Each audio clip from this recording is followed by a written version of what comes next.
మరో బ్రేకింగ్ చూస్తున్నాం. కిర్లంపూడిలో ఆసక్తి రేపుతున్నాయి రాజకీయాలు.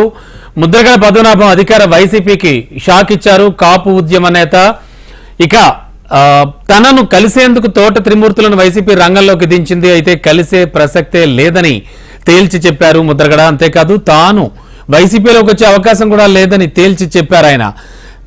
ఇక కిర్లంపూడిలో గత రాత్రి నుంచి ఆసక్తి రేపుతున్నటువంటి రాజకీయ పరిణామాల నేపథ్యంలో ముద్రగడ వైసీపీలోకి రానని స్పష్టం చేయడంతో ఆయన భవిష్యత్ కార్యాచరణపై ఉత్కంఠ నెలకొంది. బుధవారం రాత్రి ముద్రగడను జనసేన నేతలు కలిసి చర్చించగా ఉదయం టీడీపీ నేత జ్యోతుల నెహ్రూ భేటీ అయ్యారు. ఇప్పుడు ముద్రగడ వైసీపీకి నో చెప్పడంతో ముద్రగడ ఏ పార్టీలోకి వెళతారు అనే ఉత్కంఠ అయితే మాత్రం నెలకొని ఉంది.